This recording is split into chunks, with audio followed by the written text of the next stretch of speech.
Police responded to reports of gunfire in a Target parking lot. When they arrived on scene, they found the body of 25-year-old Heather Strube lying on the ground in front of her vehicle. Her 2-year-old, who had witnessed his mother being killed, was unharmed, sitting in a car seat. The police immediately checked the surveillance cameras attached to Target. The video showed the child's father, Stephen Strube, dropping off their son to his ex-wife because they both had shared custody of the child. After giving the child to Heather, Stephen is seen driving away in his green van. Less than 3 minutes later, a figure is seen walking from behind the Target and towards Heather. After the shooting, the unknown person walks back the way they came and disappeared out of sight. Investigators did notice that the suspect had a very unusual way they walked, but that was the only information they got from the videos. Several eyewitnesses who claimed to have seen what happened were interviewed.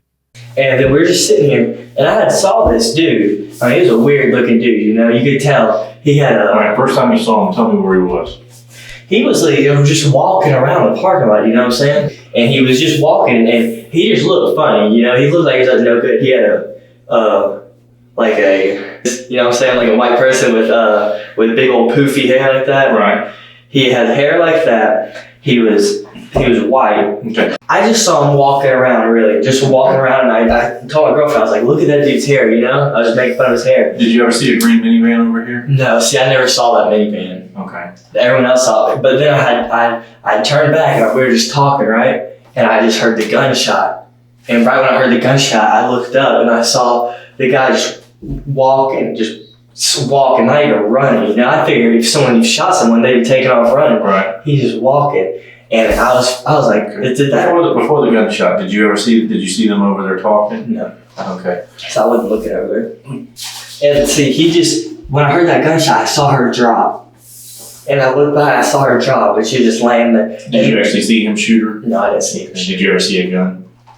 I saw him putting something back into his laptop. Like, he had this, like, a one-strap laptop bag. Right. I saw him putting something back in there while he was walking this way. Okay. And my girlfriend was like, go. So I slammed into reverse and went this way. Were y'all in the same car? Yeah. Okay. He had a mustache. It looked like to me a mustache, but it looked like a fake, you know? Right. But anything about the way he walked or anything? Are you sure it was a guy? It could have been a girl? no, it was a dude. Okay. Anything funny about the way he walked? I mean, I thought it was funny that he was just strolling away, you know? He was just a regular... Anything like with a limp or No. anything that stood out? No, sir. Any tattoos? No, sir. Any jewelry, rings, piercings? Not that I saw. Me and my boyfriend were talking, and then I just heard a shot, and I didn't know what it was. I thought it came from like far away, and then I turned around, and there was a lady laying on the ground, and there was a guy with a laptop bag walking towards us.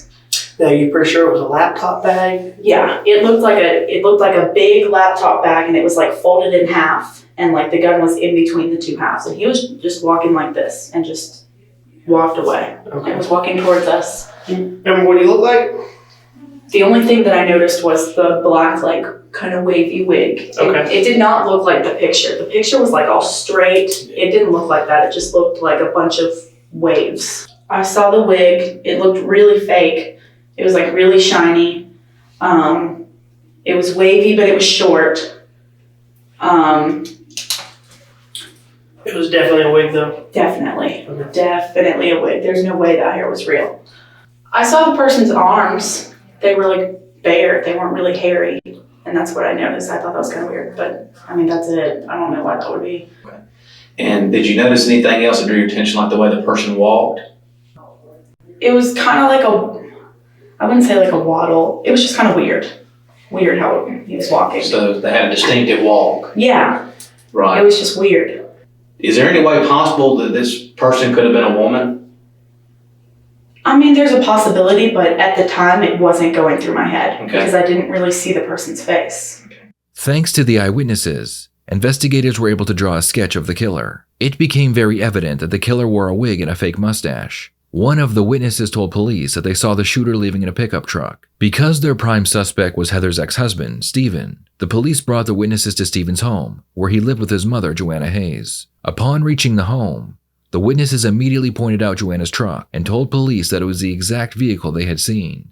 Inside the truck, the police found a single strand of hair that belonged to a wig. Other than that, the truck appeared as if it had just been cleaned. Joanna wasn't home, but her son Stephen was, so he was immediately brought in for questioning. More surveillance camera footage showed that Stephen was miles away when the shooting happened, so he was cleared and allowed to go home. The police began to investigate Stephen's mother as possibly being the killer. It was well known that not only did Joanna hate Heather, but she also walked with a small limp. Before bringing in Joanna for questioning, the detectives decided to interview a few family members to see what they had to say about her. The term I got most often was, especially about Stephen's mother, was she's crazy. She's crazy, she's crazy. I don't know what exactly she's capable of, but she's crazy. What did his mom want? Basically, for Heather not to really have anything. She wanted Stephen to have access to everything, including Carson, and didn't want Heather to walk away with anything. She wanted, like most people do for their child, she wanted her son to have it all. So everybody thinks Joanna shot her and that Stephen's involved. And for what it's worth, that's exactly my opinion. Just everything in the video, I guess, as grainy as it is, what strikes me the most is the walk, the motions of her legs. Because you can't see her face. You know, even with the disguise in the video, I couldn't see enough of the face to be able to say, yeah, that's definitely her in the video or not. What I'm getting is it's the same leg strides. It's the same way she carries herself when she walks and when she's maneuvering around.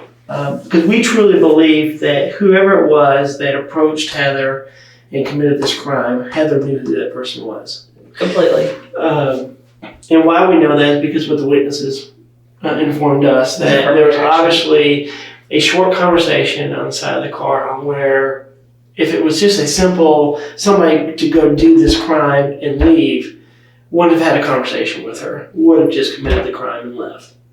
So there wouldn't have been any kind of verbal communication between the two. It obviously wasn't a robbery. We truly believe that she knew, and we're not saying that Joanna is the person that did it. We don't know yet. Right. You know, it may be somebody else. It may be somebody that we just don't have those pieces yet.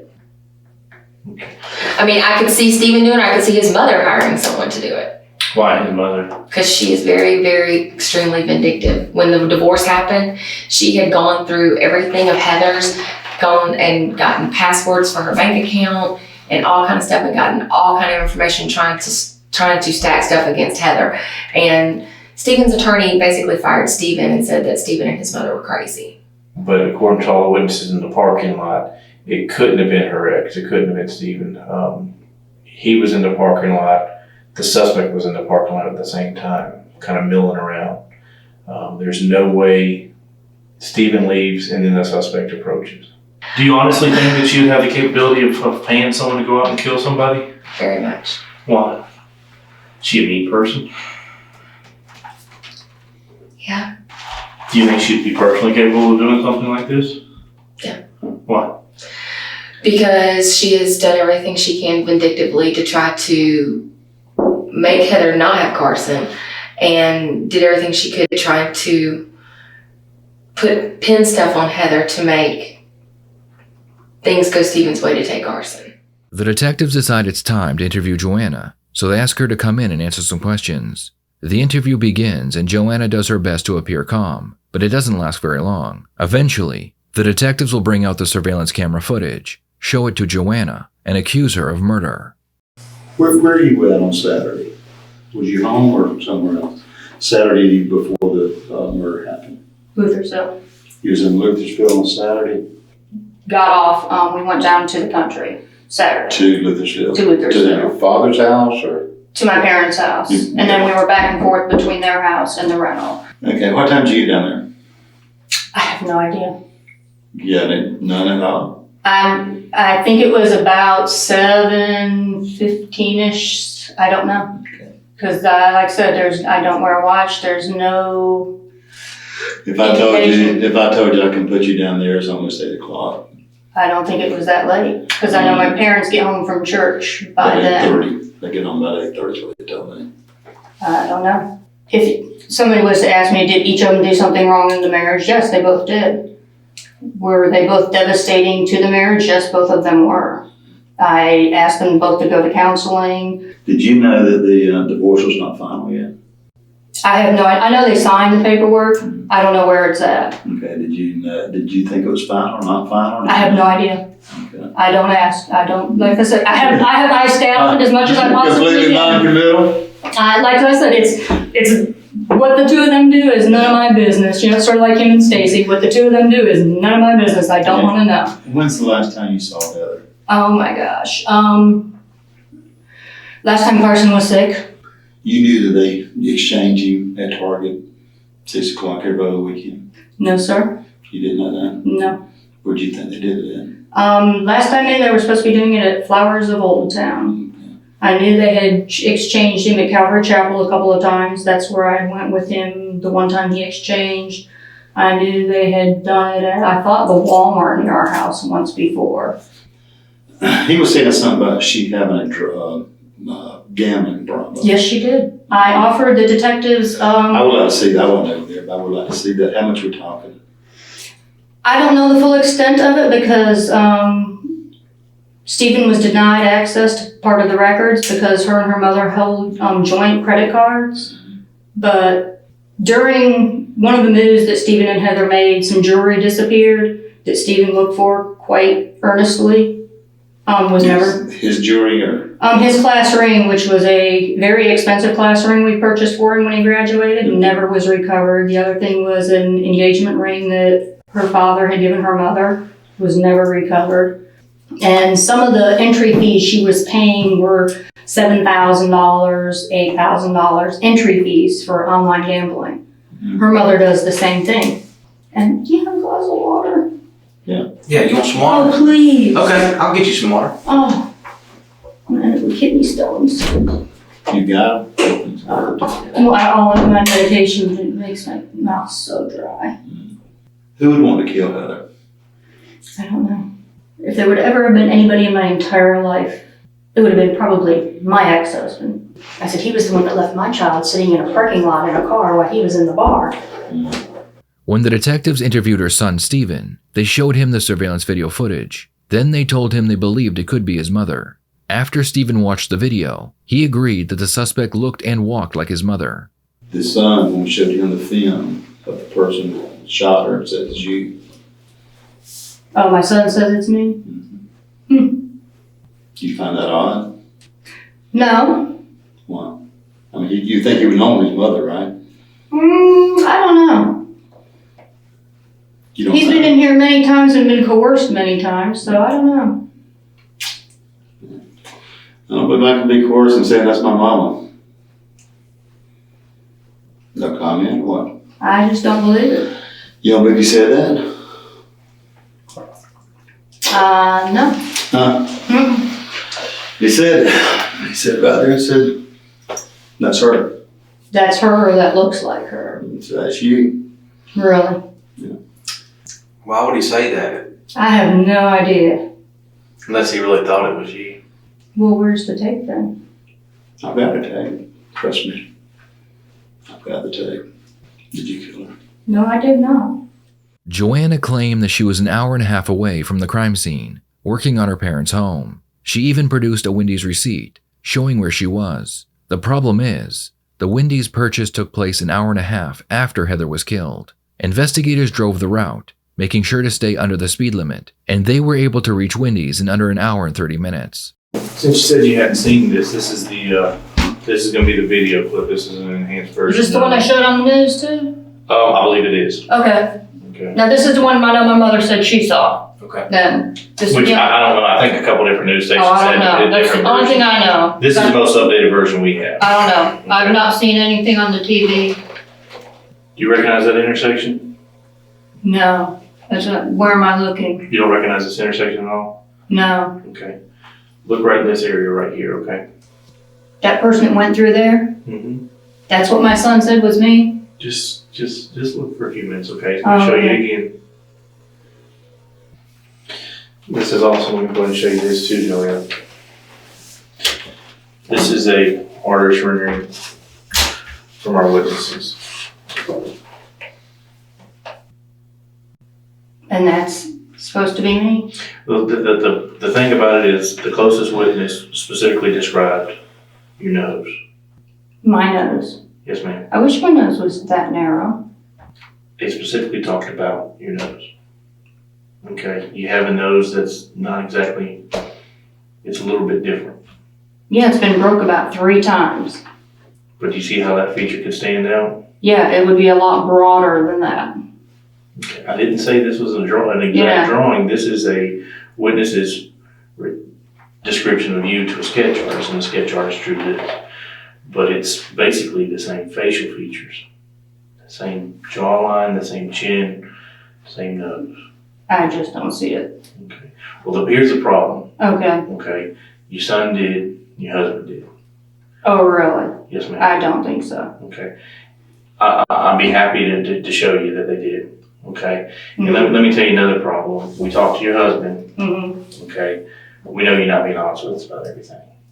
Let me tell you, now's the time. Now is the time. I don't think so. You don't think now's the time to be honest with me? I'm being honest. I don't think. You haven't lied not one time tonight? No. Okay. You said you haven't talked to your son today. I didn't say I didn't talk to my son Yes, today. you did. No, I didn't. You did. You said you didn't talk to your son. You didn't talk to him. Okay. Your No, I husband. didn't say I didn't talk to my son today. When did you talk to him then, Joanna? When did I talk to him? Mm-hmm. I talked to him this evening. What did y'all talk about? I didn't say I didn't talk to him. Okay. What I know. what I talked to him about is irrelevant. Okay. Okay, but you're saying you did talk to him. But like I said, what I said to him is irrelevant. Okay. There's a lot of things, though, that you've told us that you wasn't being truthful. No, sir. Like I told you, I've been honest with you since the first time we met. I'm gonna sit there and say that, this looks like me. I don't think so. Okay, well, let's forget about the picture. I mean, this nose and that nose, not even close. Very close. That's a matter of opinion. Let me ask you a question. Do you own a gun? No, I do not. Did you ever own a gun? A handgun? When I was married to my ex-husband, I did. What kind of handgun was it? I don't even remember. I don't own it. It wasn't even mine. So no, I actually didn't own it. My ex-husband owned a handgun. You don't know what kind of gun it was? I didn't get it in the divorce. No, sir. Okay. Because your husband told us that you own a .38 handgun. He didn't know where it is. Right after we got divorced. His father-in-law has it. Whose father-in-law? My ex-father-in-law. So I said it belonged to my ex-husband, not me. Go ask him. He's the one who purchased it, not me. Let me tell you what the biggest problem is. It's not that you told us a couple of lies tonight. Now you're kind of recanting. That's fine. And I'm not recanting. It's not that I have your son never owned one. picked you out of the video, and it's not that your husband said it looked like you. It's not all that. Here's the biggest problem. Okay, we got an eyewitness that put this person in a truck in the rear of the parking lot just prior to the homicide. Picked your truck out, said it was that specific truck. We know you were in that truck. We also know you lied to us about your alibi. Okay, we also know the timeline, how long it takes to get from point A to point B. Point A is the target area. Okay, we also know how long it takes to get down to Wendy's at 719. Okay, things aren't adding up. Things aren't adding up. You want to ride it with me? We'll drive it from my house to Wendy's. We have.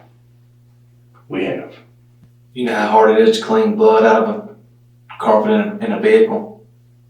I have no blood in a carpet. It's hard to do that. I have no reason to have to clean blood out of a carpet in a vehicle. And if you find blood in it, it would be mine. There's only a limited number of people who knew about the meeting location. We know from talking to the witnesses that the person who killed Heather knew her. We know that. What would I have to gain by it? You tell me. I would be the least person to have to gain anything by You it. have Carson every day. No, I wouldn't. Why would I have Carson every day? He'd be in your life. What would the point in that be? We moved from that house. We're planning on moving to Arizona in a couple of years. Carson wouldn't be with Heather anymore. What would the point? Do you know how I struggled to keep my ex-husband in my son's life? As much of a jerk as he was? You told me, do you recall the conversation we had the other day at your house? What conversation? The one where we sat there in your living room or in your computer room in your kitchen and we talked. You recall that? That we sat there and talked for a while? You recall when I asked you if you thought Heather should be raising this child? And you said, I don't want to answer that. And ultimately, you can't. I didn't say that children still don't need both parents.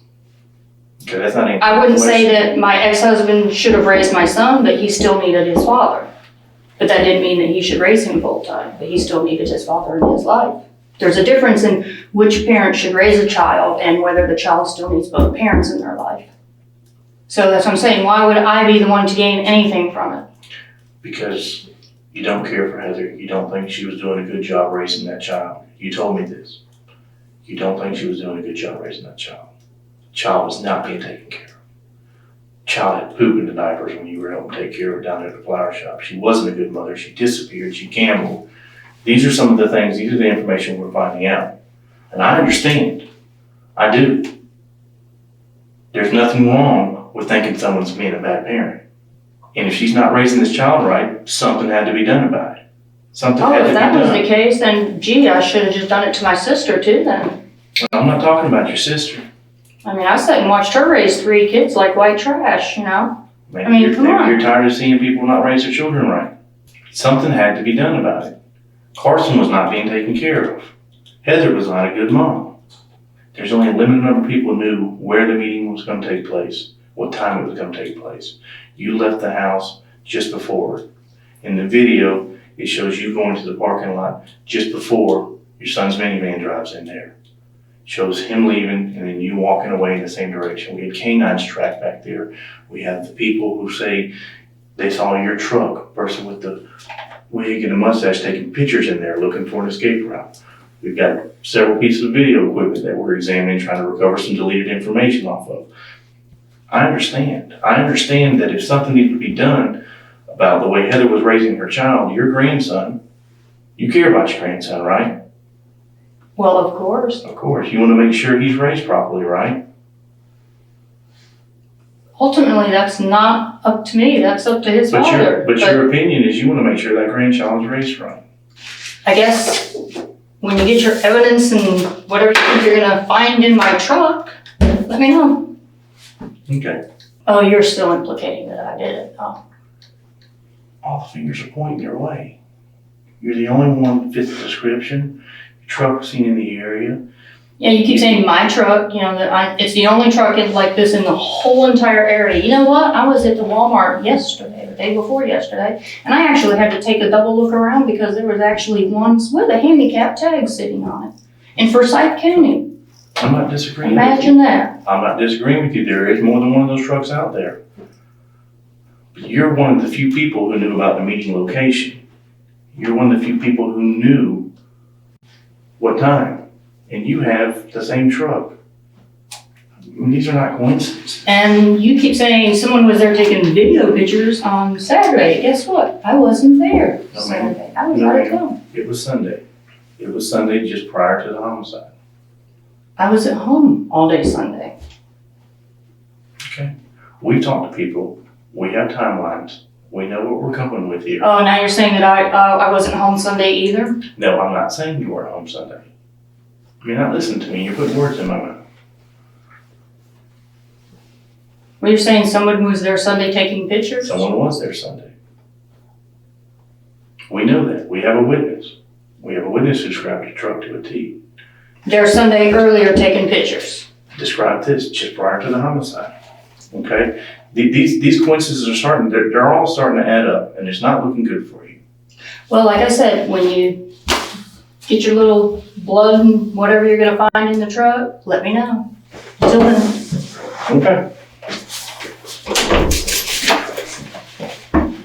The detectives interview Joanna's husband next. He explains that at one point, Joanna owned a .38 caliber handgun, which was the same caliber of handgun used in the shooting. He also gives the detectives a trigger lock he recently found that he believes belonged to Joanna's handgun. Probably not, or you're not sure? I'm pretty sure that she would not. That, knowing her character and how strong-willed she is, I'm pretty sure that she would not tell me anything. Do you think the more time that passes, the more comfortable she feels in getting away with this? That's a good question. I don't know. And this particular lock, again, I just want to make sure I understand, does not belong to you.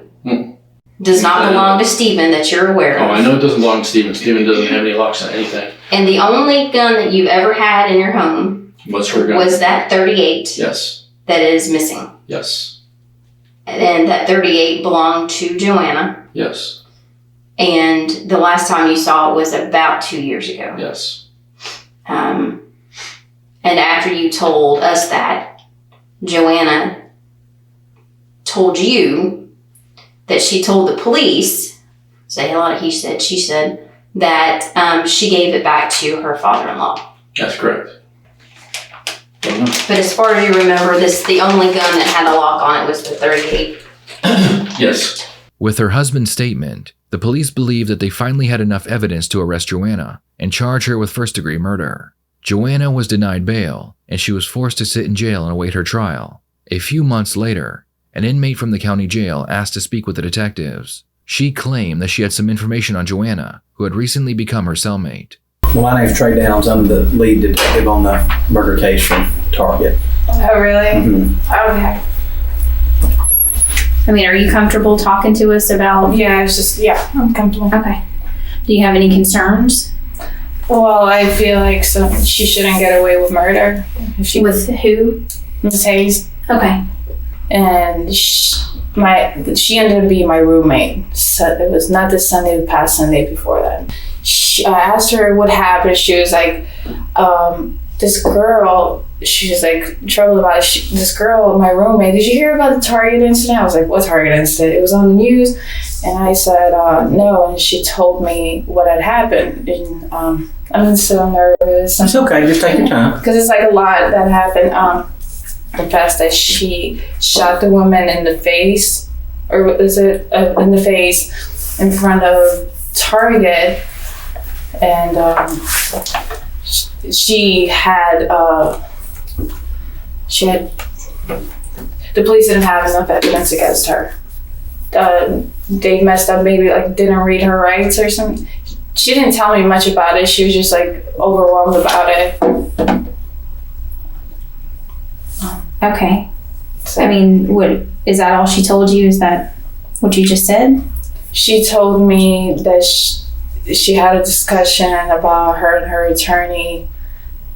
She didn't tell me details because she was crying about it. She was terrified because she asked the deputy what she could do about it, and the deputy just basically said she can't do anything about it. And they changed her room and they changed her pod. And that's when she became your roommate? That's when she became my roommate. Okay. All she said is, I'm getting away with the murder. And which I thought, she just said that she didn't like her because something with her husband, or I know that, what did she say? Yeah, it was so long ago. So I'm not sure. And it was something that had to do with her husband, and she just didn't like her. And that's why. Okay. Yeah, she was like, oh, that bitch deserved it. What else did she say? Excuse my language. No, that's fine. She was like, that bitch deserved it. And basically saying her family deserves it, and she was no good. She thinks she's gonna get away with it. And I feel like somebody needed to know, because we didn't know who, like, I don't know like who to talk to about it. We're just, oh my God, I'm not making any sense. Sorry. No, you are. You're making sense. She was just laughing about it, and she was like cold about it, and she was like, haha, I'm gonna get away with it kind of attitude. In the end, Joanna would take the case to trial. Prosecutors showed that Joanna wanted Heather out of the way, so her side of the family could control access to Heather's son. Witnesses testified that Hayes had discussed committing the perfect murder with friends and family. The jury would find her guilty, and a judge sentenced her to life in prison without the possibility of parole. I'd love to read your thoughts on this case, so please share them in the comments below.